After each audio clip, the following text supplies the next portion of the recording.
Returning to my Coin Lady channel, I am pleased to see you again.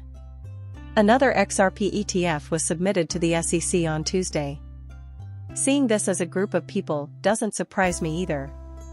I brought this up on my channel multiple times earlier this year and we talked about it a lot.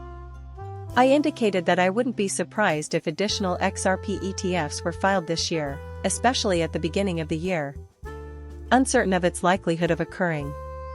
Although I had speculated earlier this year that it was unlikely to be authorized, here we are later in the year and this is the second one that has been filed, both of which are in October 2024. Now that fresh, real-world information and happenings have come to light, my tune on that has shifted. My revised assessment of the likelihood of this event follows logically from this. Consequently, what is the point of my statement? The reason behind this is that the Ethereum ETF was approved, which, to be honest, most individuals assessing this situation believed would not happen under Gary Gensler, at least not in the near future. But it did occur. Whatever it is, political will, it occurred.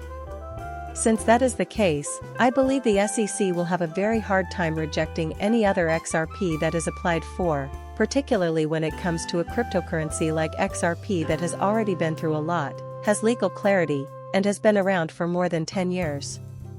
I'll go into this more later in the video.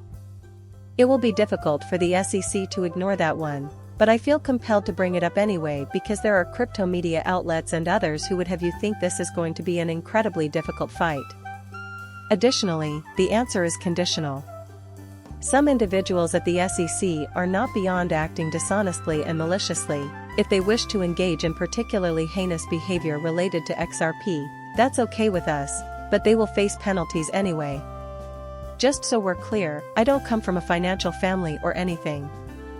Please do not base your investment decisions on anything I say, because I am not a financial advisor. Making movies on YouTube regarding cryptocurrency is something I like doing for fun and as a pastime. I'm just an enthusiast.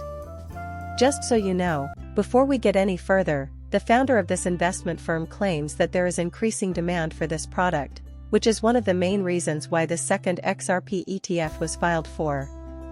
An XRP ETF in particular is seeing increasing demand, that much is true. I know most of you already, but in case anyone missed the news, the first exchange-traded fund, ETF, was registered on October 1st. Bitwise was the first to announce that they will be filing for an XRP ETF with the SEC. Bitwise files, XRP, ETF, and trust registration in Delaware are all included in the latest headline from Cointelegraph. That wasn't the SEC filing, but it was the first sign that something like this was about to happen. After knowledgeable individuals reached out to Bitwise, they confirmed that the file with Delaware was legitimate.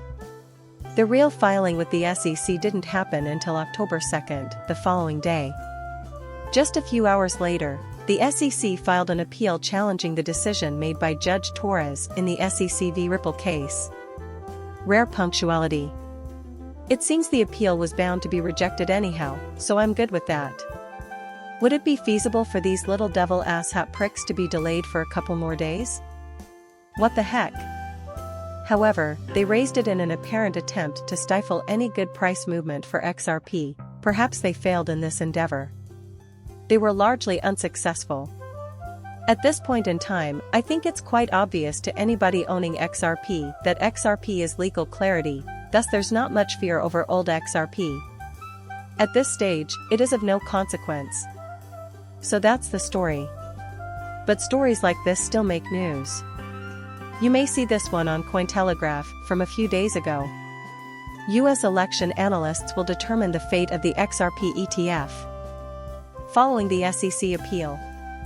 To be quite honest, I don't believe this story, yet here we have a well-respected figure in the cryptocurrency industry, Eric Baconness, who has been covering all sorts of stories building up to. Because of his extensive reporting on the events surrounding the January launch of the spot Bitcoin ETF, he has become rather renowned within the cryptocurrency community and has amassed hundreds of thousands of followers.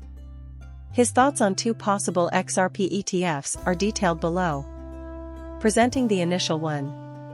Starting from October 2nd, you may have heard about the Fed's decision to treat XRP, Solana, or any other cryptocurrency as a cheap call option in the event that Trump is elected.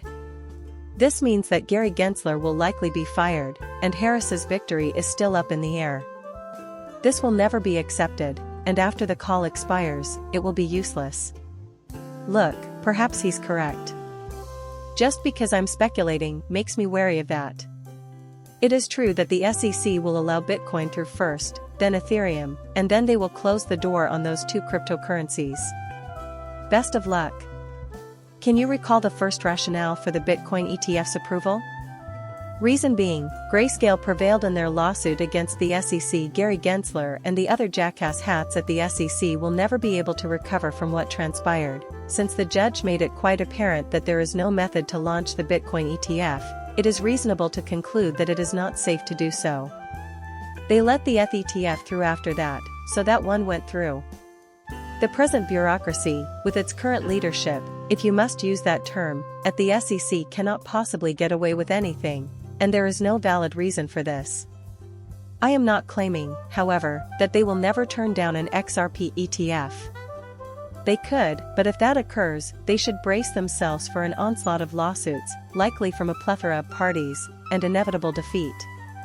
Assuming that takes place, they will suffer a defeat. Therefore, they can continue fighting that struggle for as long as they like, but ultimately, they will be defeated. So, in that regard, I would argue that even if Harris wins, you will still have development that is likely to be that development under that specific condition, so there's no need to avoid that path. I really hope that isn't the case, and that none of this is a concern for us. If there is an administrative shift in the US after the elections, Gensler will very certainly be out of there. It would be nice if Gensler could just get out of there. To him, it's just the way things are. In any case, I believe that an XRP ETF will get approved in the end, so I don't think we need to be concerned about that. I get that there might be some obstacles, but I still don't think it's done and won't happen, even if Harris wins. In my opinion, these crypto enterprises are just going to get more heated. I say that for that reason.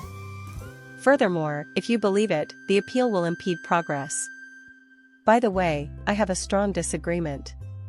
Just wanted to mention something in this recent post on Cointelegraph, titled, Canary Capital Follows Bitwise and Filing for Spot X or P ETF.